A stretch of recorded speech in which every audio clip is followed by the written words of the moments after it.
The Lancaster that broke the Ruhr dams was not a standard Lancaster. It was a variant built for one night's work. And it was not the only one. 7,377 were built. 3,736 never came home. But many of those crews were not killed by Germany. They were killed by a flaw in their own aircraft, one bomber command measured, then chose not to fix. 62 sources went into this, from the Imperial War Museum to the Royal Air Force's own research files. 7 men to an aircraft, 55,573 dead in bomber command. The Lancaster is the best-loved bomber in British history. But by Bomber Command's own study, when a Lancaster went down, 11% of the crew got out. In a Halifax, 29. In 1936, the British Air Ministry asked for a bomber with 2 engines. Only 2. Fewer engines, fewer mechanics, more aircraft in the air. Avro took the contract and chose the heart of the machine, a Rolls-Royce Vulture. On paper, the Vulture was inspired. 2 Peregrine cylinder blocks stacked into a 24-cylinder X, promising 1,760 horsepower. In the air, it never delivered. Bearings tore themselves apart. The engine overheated under sustained power, and it stopped in flight. Rolls-Royce derated it to around 1,480. So the Avro Manchester went to war with 2 unreliable engines dragging 20 tons. It first flew on the 25th of July, 1939, and entered service in November, 1940. When an engine failed on a loaded Manchester, the aircraft could not hold altitude, and a bomber that loses half its power over Germany at night has nowhere to go. Of the 209 built, 193 saw operational service. They flew 1,269 sorties and lost 78 aircraft to the enemy. Another 45 were lost away from operations, 30 of them with the engines involved. Close to a third of the type's losses had nothing to do with Germany. The crews paid. On the 30th of May, 1942, Flying Officer Leslie Manser held his burning Manchester steady long enough for 6 crewmates to jump. He did not. He was awarded a posthumous Victoria Cross. But while the Manchester fell out of the sky, Roy Chadwick's team at Avro were quietly designing a contingency nobody had asked for. Same fuselage, longer wings, 4 Merlins instead of 2 Vultures. A proven engine already in production. On the 9th of January 1941, the prototype lifted off, Manchester Mark III, serial BT308, still carrying its predecessor's triple tail. It flew a great deal better than well. Avro took those numbers to the AIR Ministry with an ultimatum: approve the new aircraft or retool its factories to build Halifaxes. The ministry gave way. Manchester production stopped in November 1941. They gave it a new name. Wingspan stretched to 102 feet, the maximum allowed. 4 Merlins. And a bomb bay nobody had specified, because nobody had yet imagined what was going to fit inside it. That bomb bay ran 33 feet end to end without a single bulkhead. It sounds like a footnote. It is not. A B-17 carried its bombs in compartments divided by structure, which capped the size of any single weapon. The Lancaster had one clean, uninterrupted space. It could swallow anything Britain was capable of manufacturing. The first production version was the BI, with Rolls-Royce Merlins. Around 3,400 were built across 5 factories, including Austin's line at Longbridge, which until then had been making cars. Each cost between £45,000 and £50,000. The first sortie was not a bombing raid. On the 3rd of March, 1942, 4 Lancasters of 44 Squadron laid mines in the Heligoland Bight. 6 weeks later, Harris decided to find out what the new aircraft could really do. On the 17th of April, 1942, 12 Lancasters took off in broad daylight for Augsburg in Bavaria, the MAN diesel works which built the engines for Germany's U-boats. They crossed the channel below 50 feet and flew 600 miles over enemy territory, unescorted. 5 came back, a 58% loss rate in one operation. Of the 85 men who went, 37 were killed and 12 taken prisoner. John Nettleton, leading, received the Victoria Cross. Churchill called it an outstanding achievement of the RAF. And according to the RAF Museum's own account, though the reconnaissance photographs looked impressive, actual damage to the factory was minimal. Both are true. Augsburg did not stop German submarine engine production. What it proved was that this aircraft could reach any point in Germany and come home. 37 men paid for that information. The most urgent problem of 1942, though, was industrial. The Merlin also powered Spitfires and Hurricanes, and fighters had priority.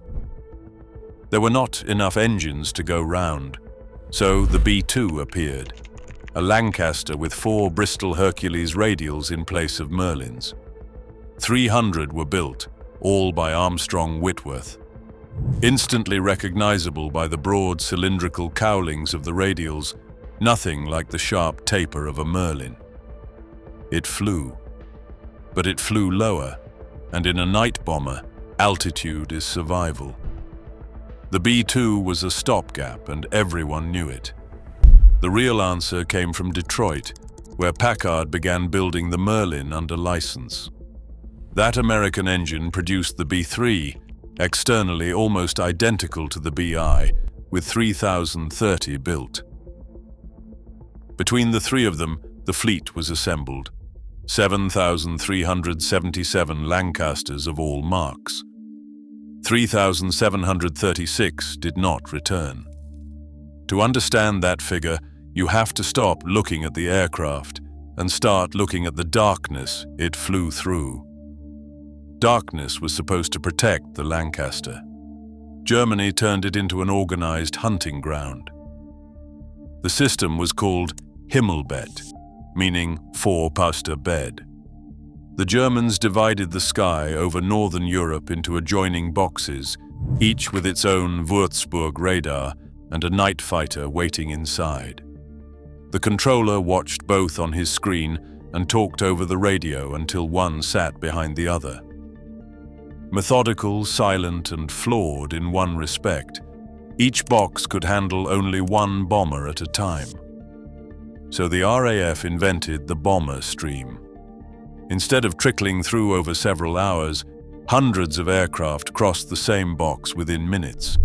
The controller could kill one. The other 200 went past. The Germans answered by putting the radar inside the fighter, Liechtenstein, and the night fighter hunted alone.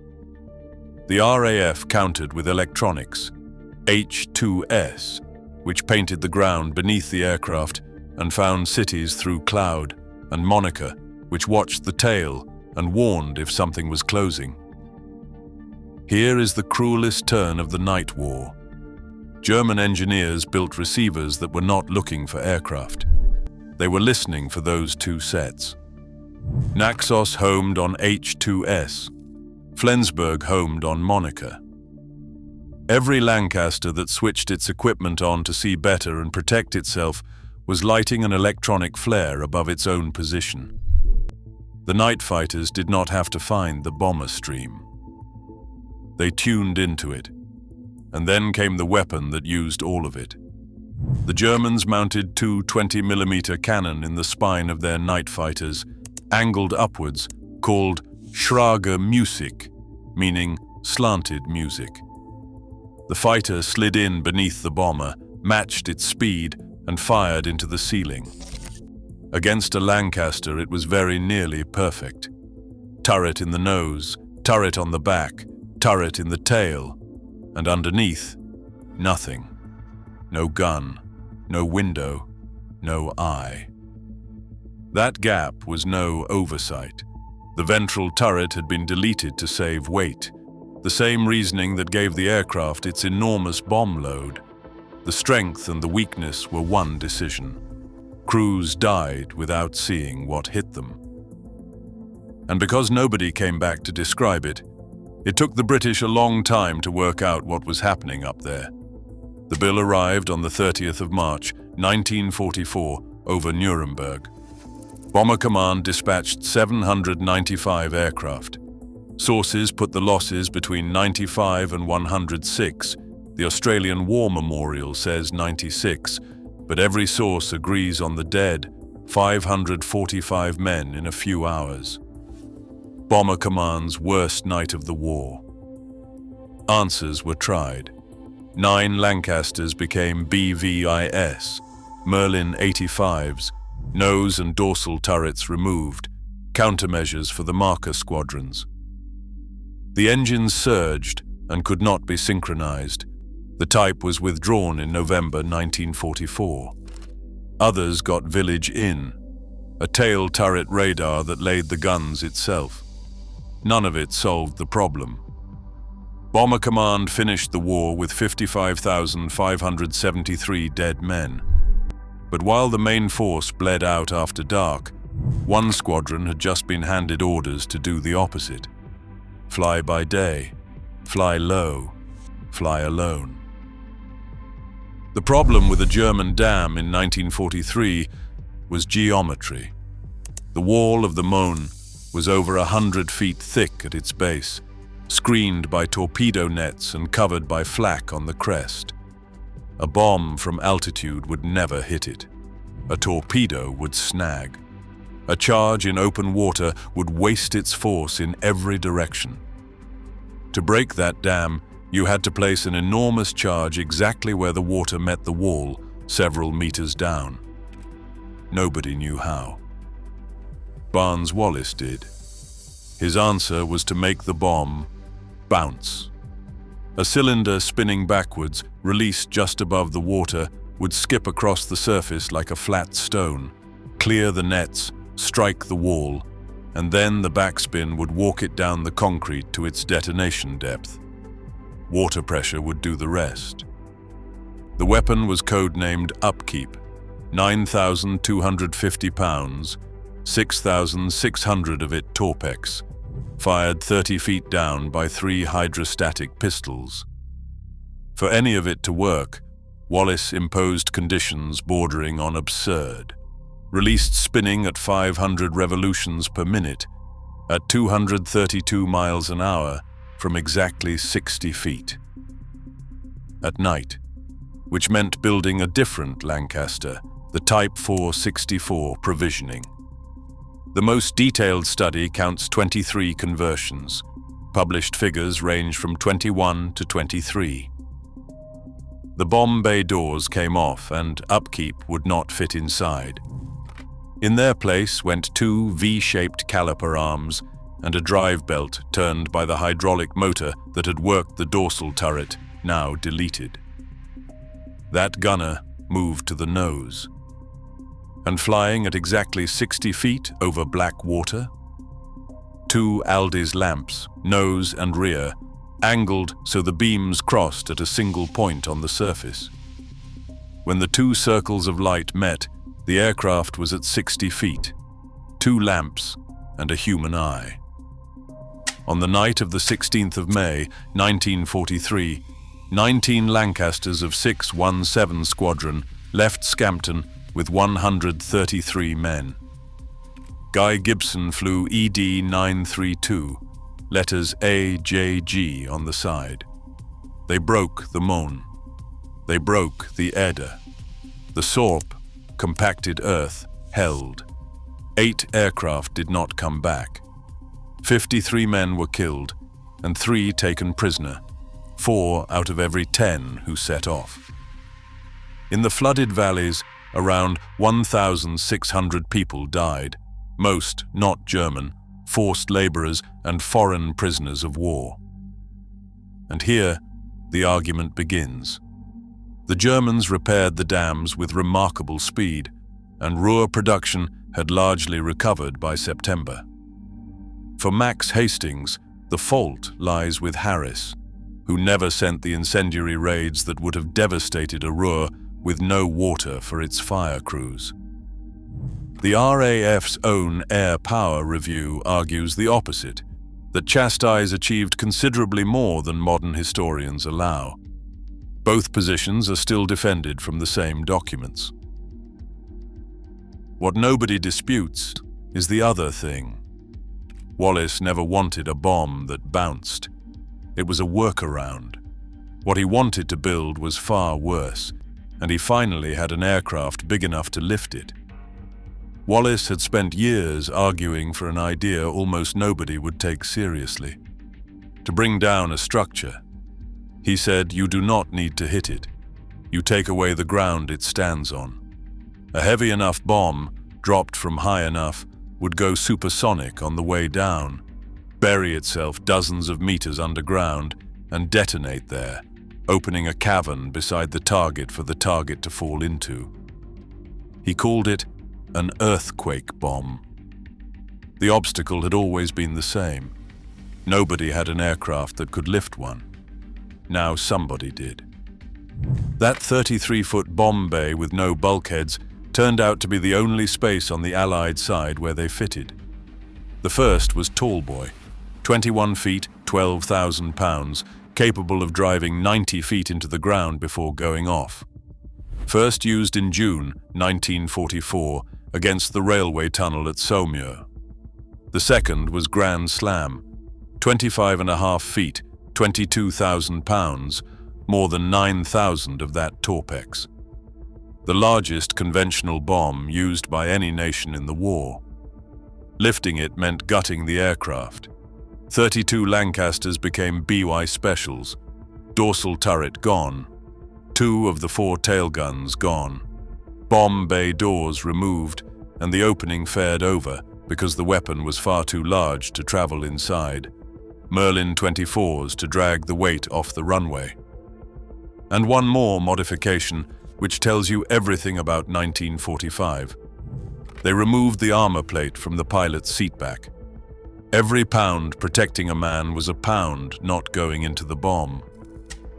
On the 12th of November 1944, 32 Lancasters left northern Scotland for the Arctic, stripped to the bone, crews of 6 instead of 7, carrying fuel for nearly 2,000 miles.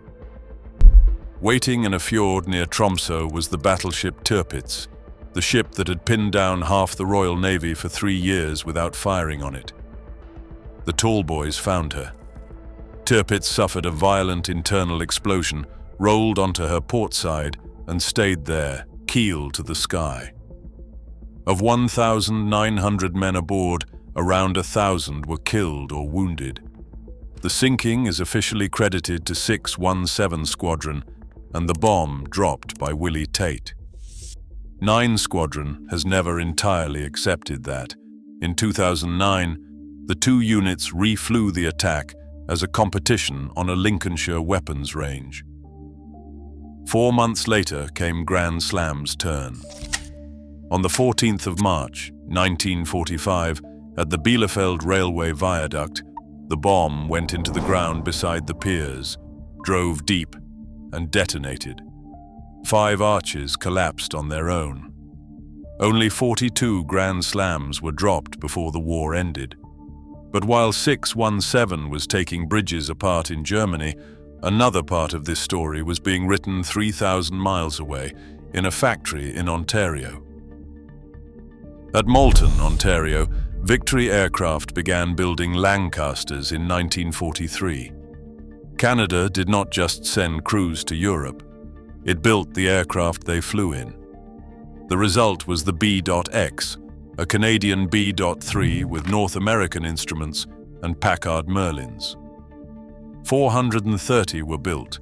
The first was named Ruhr Express. One of them carried the letters VRA and the serial KB726 with 419 Squadron of the Royal Canadian Air Force. On the night of the 12th of June 1944, 6 days after the Normandy landings, KB726 was on its way to Cambrai, the crew's 12th operation together. A Junkers 88 night fighter raked the fuselage and port engines, and a hydraulic fire took hold inside the aircraft. The pilot ordered the crew out, but the rear gunner, Pat Brophy, was trapped. His turret would not rotate. Andrew Minarski, the mid-upper gunner, was standing beside his own escape hatch.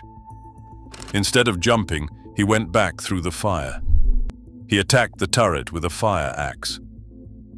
It would not give. He kept at it with his bare hands while his flying suit and his own parachute burned. From inside the turret, Brophy waved him away. Minarski stood to attention, saluted, and jumped with his clothing alight. The burning parachute brought him down too fast. French civilians carried him to a German hospital where he died of his burns.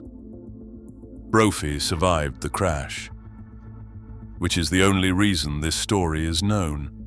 Nobody had any idea what Minarski had done until the man he failed to save came home and told them. The Victoria Cross was gazetted on the 11th of October 1946, 2 years after the night itself. British production, meanwhile, reached its final version. The B-7-180 from Austin at Longbridge carried a Martin dorsal turret set further forward and swapped the 4 rifle-caliber tailguns for 2 50-caliber Brownings. Heavier punch, fewer rounds. Almost all arrived too late for Europe, so they were tropicalized for a different war, the B-1 and the B-7, built for the Pacific as part of Tiger Force, which was to bomb Japan from Okinawa. That force never flew. In August 1945, 2 atomic bombs made several hundred heavy bombers unnecessary. 2 designations remained, the B-4 and the B-5. Longer wing, longer fuselage, greater range, close enough to share the Lancaster's numbering for months, but no longer the same aircraft. They were renamed before entering service, the Avro Lincoln B-1 and B-2.